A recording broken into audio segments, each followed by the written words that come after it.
أريد منكم من رزق ولا أريد أن أطعمكم سبحان ربك رب العزة عما يصفون وسلام على المرسلين والحمد لله رب العالمين. اللهم صل على سيدنا محمد وعلى آل سيدنا محمد وبارك وسلم. اللهم صل على سيدنا محمد وعلى آل سيدنا محمد وبارك وسلم. اللهم صل على سيدنا محمد وعلى آل سيدنا محمد وبارك وسلم.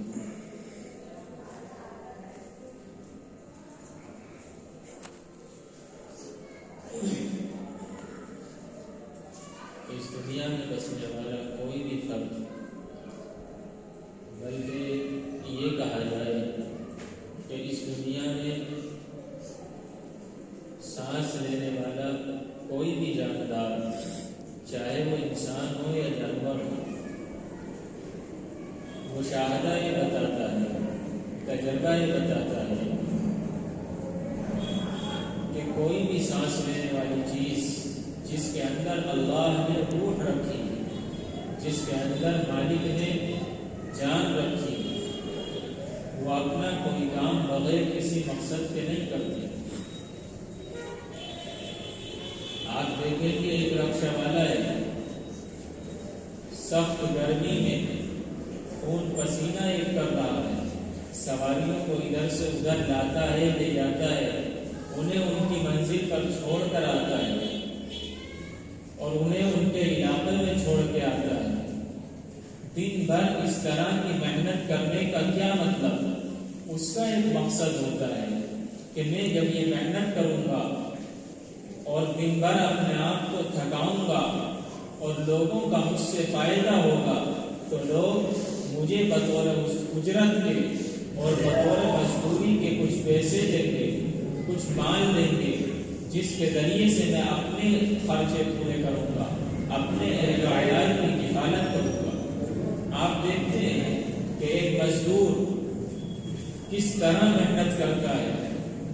سیمنٹ کے کٹوں کو ادھر سے ادھر لانا اور لے جانا اور ٹھیلے چلانا اور باقاعدہ ہر طرح کی ذلت کی چیز کو برداشت کر لینا اور پورے دن اسی اپنے کام میں مگن رہنا. اور اپنے علاقے میں یہ کہیے کہ بھٹی پہ بیٹھنے والے یا جن کے جو بھی کام ہیں،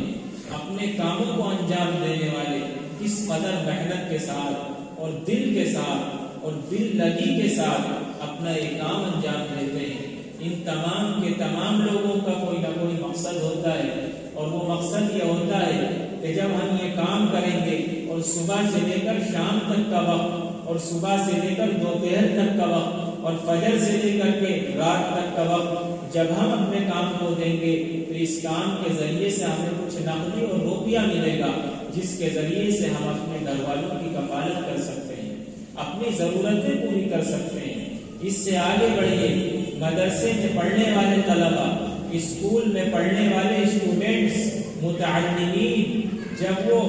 پورے سال اپنی پڑھائی میں مگن ہیں، اپنی پڑھائی میں لگے ہوئے ہیں، لیکن جو لوگ پڑھے لکھے ہوتے ہیں وہ اس چیز کو سمجھتے ہیں کہ پورے سال پڑھائی چلتی ہے، بلکہ پوری زندگی آدمی پڑھنے پڑھانے والا آدمی اپنی لائن میں لگا رہتا ہے، لیکن اس کی محنت اور اس کی جد و جہد پورے سال برابر نہیں رہتی. بلکہ جب ایک اعلان نکلتا ہے کہ اب 1 ماہ کے بعد یا 2 مہینے کے بعد امتحان ہے اور ایگزام ہونے والا ہے یا ٹیسٹ ہونے والا ہے، تو اب بچے، چھوٹے چھوٹے بچے یا بڑے بڑے نوجوان اپنی اس محنت کو خوب بڑھا دیتے ہیں. حتیٰ کہ آپ کو ایسے لوگ ملیں گے جو اگر اپنے کھانے کو آدھے گھنٹے کا وقت دیتے تھے، اس میں سے وہ وقت کم کرتے ہیں اور 15 منٹ اپنی پڑھائی میں لگا دیتے ہیں. 15 منٹ میں جیسا تیسا کھانا ملا اسے کھا کر کے اپنا کام چلا لیتے ہیں. اس طرح یہ طالب علم کیوں کر رہا ہے؟ اس طرح یہ متعلم کیوں کر رہا ہے؟ اس کے پیچھے اس کا ایک مقصد ہے کہ ایک وقت آئے گا کہ میں امتحان ہال میں جاؤں گا میں وہاں ایگزام دوں گا، میں وہاں پیپر میں صحیح سوالات کے صحیح جوابات دوں گا، تو پھر ایک زمانہ ایسا آئے گا جب رزلٹ اور نتیجہ آئے گا تو اس میں میرے نمبرات بہت زیادہ ہوں گے اور میں پوزیشنوں کے ساتھ اور میں ڈویژنوں کے ساتھ کامیاب ہوں گا، اس کی وجہ سے میری لوگوں میں شہرت ہوگی اور لوگوں میں میری پہچان بنے گی اور لوگوں میں میرا نام ہوگا۔ یہ اس کا مقصد ہوا کرتا ہے کہ کس طریقے سے ہم علم حاصل کریں اور اس علم کے ذریعے سے اللہ ہماری شناخت بنا دے۔ اس طرح کے مقاصد ہر آدمی، بلکہ اس سے نیچے ہو کر کے ہم کہتے ہیں کہ جو جانور ہے اس دنیا میں بسنے والے، کوئی جانور بغیر کسی مرضی کے یا بغیر کسی مقصد کے کوئی کام نہیں کرتا۔ ایک جانور ادھر سے ادھر جاتا ہے یا ادھر سے ادھر جاتا ہے، اس کے دماغ میں کچھ سوچ ہے جس نے اسے اس طرف جانے پر مجبور کیا، اور اس کے دماغ میں کوئی خیال آیا جس کی بنا پر وہ فوراً پیچھے کو ہو گیا۔ یہ ایک مقصد کہتے ہیں۔ ہر آدمی اپنی زندگی گزار رہا ہے۔ جب یہ چھوٹی چھوٹی چیز انسان، جنات اور جانور بغیر کسی مقصد کے اپنے کسی کام کو انجام نہیں دیتے، تو کیا ہم اور آپ یہ تصور کر سکتے ہیں کہ وہ رب العالمین جنہوں نے اس سارے کائنات کے نظام کو بنایا، 7 زمینیں بنائیں اور اسی طرح 7 آسمان بنائے، اس کے اوپر عرش بنایا، اور رب العالمین نے اس دنیا کی ایک ایک چیز کو بہت اچھی طریقے سے سجایا اور سنوارا۔ آپ انار کی مثال لے لیجئے، کس طرح رب العزت، اللہ رب العزت نے اپنی قدرت کے ساتھ اس کو بہت ہی اچھے انداز میں پیش کیا۔ یا کسان کا کھیت اور اس کا ہل اور اس کا پانی دینا اور اس کا بیج ڈال دینا صرف اسی کی وجہ سے یہ ہوا؟ نہیں، قرآن کریم میں اعلان کر رہا ہے أَأَنْتُمْ تَزْرَعُونَهُ أَمْ نَحْنُ الزَّارِعُونَ۔ نہیں میرے بندو، یہ نہ سمجھنا کہ ہم نے بیج ڈالا اور ہم نے کیمیکل ڈالا، ہم نے پانی دیا اور ہم نے محنت کی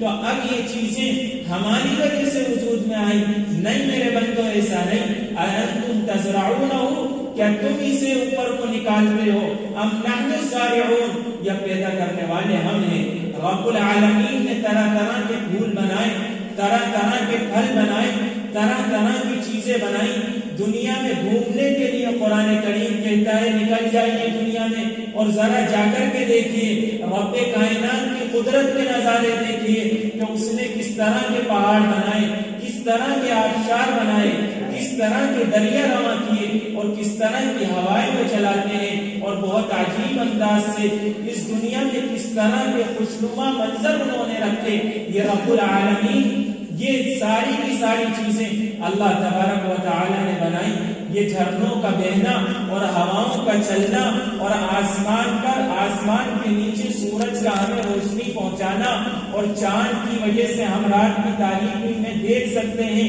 اس کا وجود میں آنا اور پھر پانی کو زمین سے نکال لینا، رب العالمین کہتے ہیں اے میرے بندے، جب تم اپنا کوئی کام بغیر کسی مقصد کے نہیں کرتے اور بغیر کسی مطلب کے نہیں کرتے، تو میں جو کہ رب العالمین ہوں جس نے یہ ساری کی ساری کائنات بنائی، تمہارے منہ سے کیوں یہ جملے نکل جاتے ہیں کہ اس کائنات کا بنانے والا کوئی نہیں، اس کائنات کو وجود بخشنے والا کوئی نہیں، بلکہ ایک دھماکہ ہوا اور اس دھماکے سے اتنی بڑی دنیا وجود میں آ گئی۔ کیا کبھی ذرہ کسی دھماکے سے وجود میں آ سکتا ہے؟ کیا کبھی ہماری دکان کسی دھماکے سے وجود میں آئی؟ کیا کبھی ایسا ہوا کہ کوئی آدمی یہ ارادہ کرے کہ میرا گھر بن کر کے تیار ہو جائے، اس کے ارادہ کر لینے کی بنیاد پر گھر بن جائے؟ ایسا نہیں ہوتا۔ تو رب العالمین کہتے ہیں کہ میرے بندوں، واضح پیغام سنو، جب تم نے کبھی کوئی چیز اپنے آپ ہوتی ہوئی نہیں دیکھی بلکہ اس کے لیے محنت کرنی پڑتی ہے، ان کا کوئی بنانے والا ہوتا ہے، تو ہم یہ اعلان کر رہے ہیں ہم نے یہ کائنات بنائی، یہ کائنات رنگ و بو بنائی، اس میں طرح طرح کے پھول اور پودے بنائے، ہر طرح کی چیز بنائی۔ یہ ساری کی ساری چیزیں ہم نے کسی مقصد کے تحت بنائی ہیں، بغیر کسی مقصد کے ہم نے ان چیزوں کو پیدا نہیں کیا۔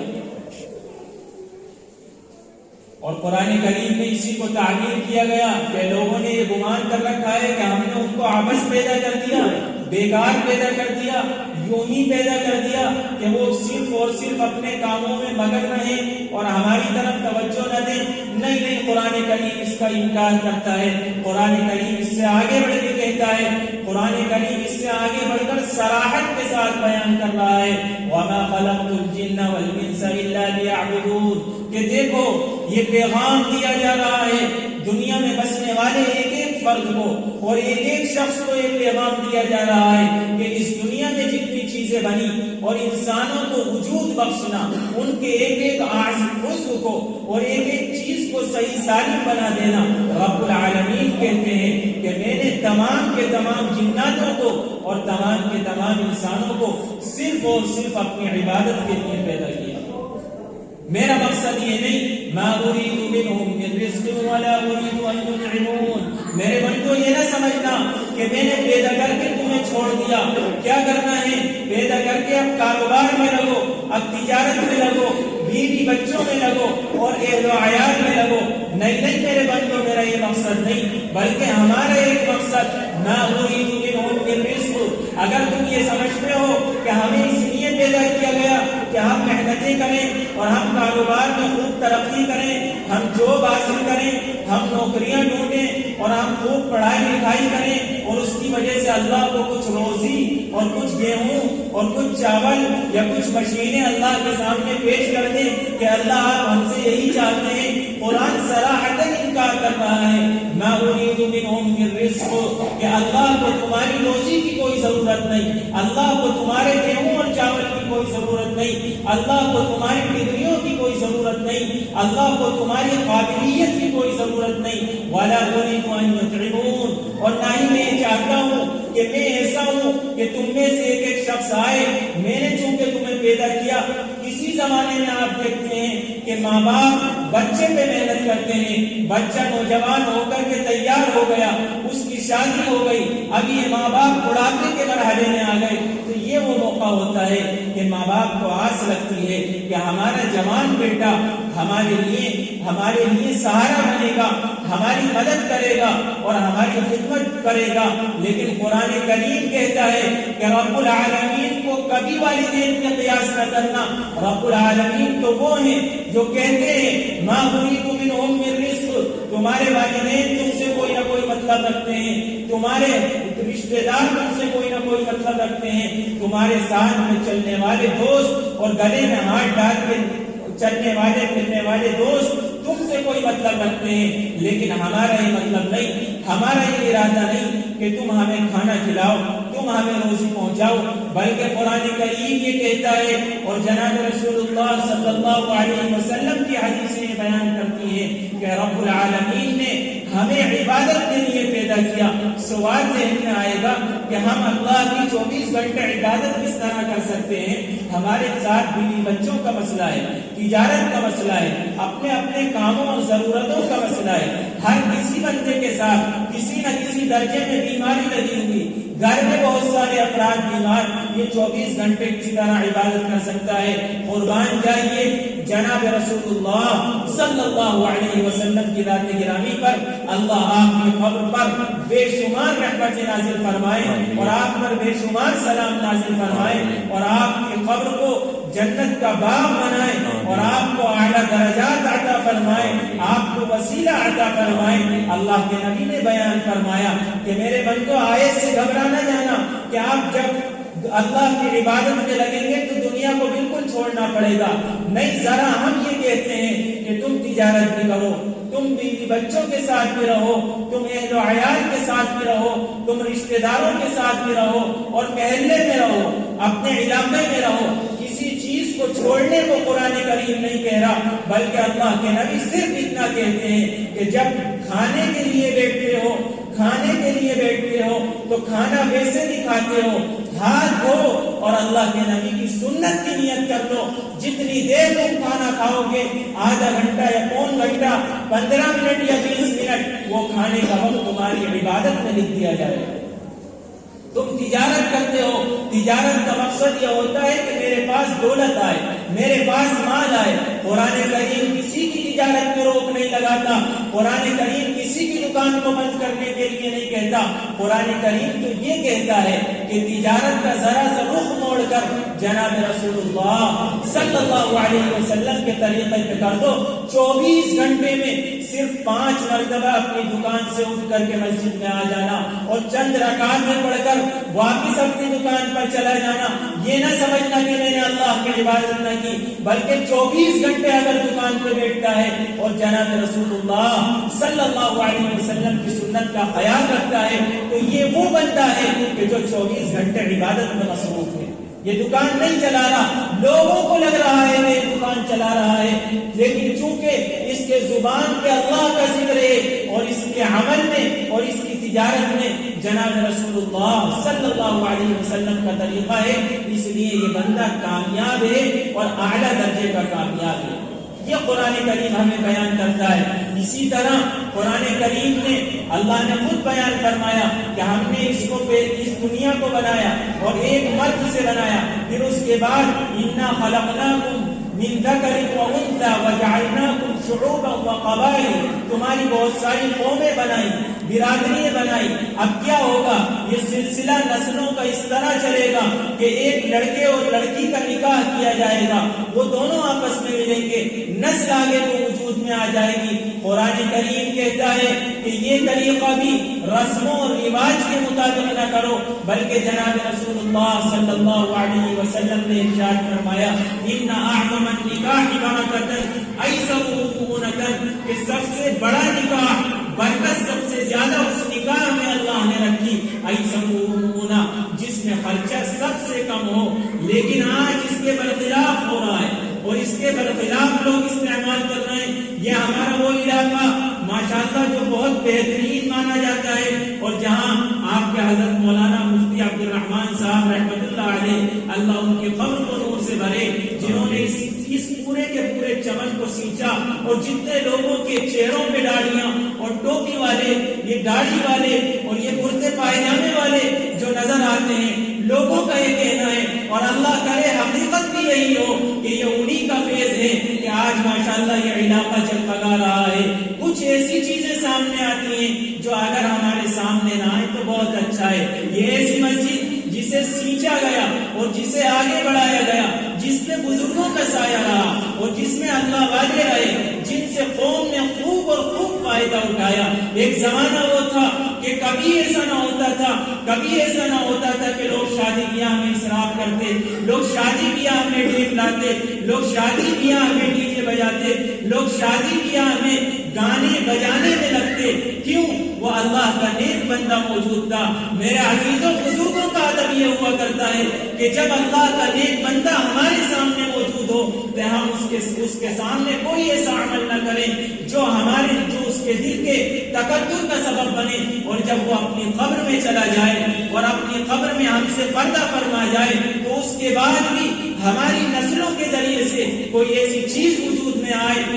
میں نہ آئے کہ جو فرشتے اس تک پہنچائیں کہ آج آپ کے علاقے میں ایسا ہوا. ہمارے جو نکاح ہیں، ہماری جو شادیاں ہیں، وہ سادگی کے طور پر ہونی چاہیے. اللہ کے نبی جناب رسول اللہ صلی اللہ علیہ وسلم ارشاد فرماتے ہیں الا ان البذاذۃ من الایمان، لوگ سادگی کو بے وقوفی سمجھتے ہیں، لوگ اچھے کپڑے پہننے کو عقل مندی سمجھتے ہیں. ٹھیک ہے، اللہ نے دیا ہے، پہنو اور شکر ادا کرو، لیکن جناب رسول اللہ صلی اللہ علیہ وسلم ارشاد فرماتے ہیں ان البذاذۃ من الایمان، کان کھول کر کے سن لو، سادگی ہی ایمان کا ایک حصہ ہے. سادگی ایمان کا ایک حصہ ہے. ہمارے ہر عمل سے یہ ظاہر ہونا چاہیے کہ ہم سادگی میں رہیں اور اللہ کے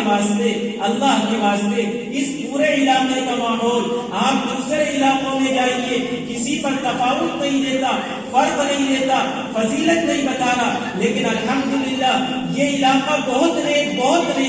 آپ دیکھیں گے دوسرے علاقوں میں چلے جائیے، وہاں لوگ دین کو نہیں جانتے، وہاں ٹوپی والے آپ کو نہیں ملیں گے، داڑھی والے نہیں ملیں گے. لیکن اللہ نے جب یہ نعمتیں عطا فرمائی ہیں تو اللہ کے لیے ان کا بھرم رکھیے اور اپنی شادیوں سے ان چیزوں کو دور کر دیجیے. نہیں، نوجوانوں کی ایک کمیٹی بنے اسی مسجد میں جو اس چیز کا اہتمام کرے، کسی اللہ کے بندے کے یہاں شادی ہو رہی ہے، تقریب ہو رہی ہے، اس کے پاس جایا جائے، بہت محبت کے ساتھ، بہت احترام کے ساتھ، بہت احترام کے ساتھ اس کے سامنے بات رکھی جائے. دیکھیے آپ کی خوشی کا موقع ہے، آپ ہر ایک کو خوش کرنا چاہتے ہیں، آپ اپنے کسی رشتے دار کو آج ناراض کرنا نہیں چاہتے. اللہ کے لیے، اللہ کے لیے، اللہ کے لیے آج جناب رسول اللہ صلی اللہ علیہ وسلم کو بھی ناراض نہ کیجیے گا، انہیں بھی خوش رکھیے گا. اور اپنی شادیوں سے یہ ڈی جے اور گانے اور باجے تھوڑے سے الگ رکھ دیجیے گا، انہیں نہ لائیے گا. اس لیے کہ اگر ہم یہ لاتے ہیں تو دنیا تو ہم سے راضی ہو جاتی ہے، لیکن اللہ کے نبی جناب رسول اللہ صلی اللہ علیہ وسلم کے دل پر بہت ہی گہرا ضبط لگا دیتے ہیں. اس لیے ایک کمیٹی بننی چاہیے، بلکہ ایک جذبہ ہونا چاہیے. کبھی بھی کسی کے یہاں کوئی تقریب ہو، محبت کے ساتھ، کسی کے ساتھ ذلت والا معاملہ نہیں، کسی کے ساتھ لڑائی اور جھگڑا نہیں، بڑے ادب و احترام کے ساتھ ہم یہ ماحول بنائیں کہ اگر کوئی اللہ کا بندہ کرنا بھی چاہے تو وہ تھوڑا سا پیچھے کو آ جائے کہ ماحول مجھے اجازت نہیں دیتا کہ میں یہاں ڈی جے اور گاجے اور باجے کروں اور میں شادیاں اس طرح کروں جو کہ اللہ کے نبی کی سنت کے خلاف ہو. اللہ تبارک و تعالی ہمیں اور آپ کو سب کو عمل کی توفیق عطا فرمائے، ہم سب کی مغفرت فرمائے. وآخر دعوانا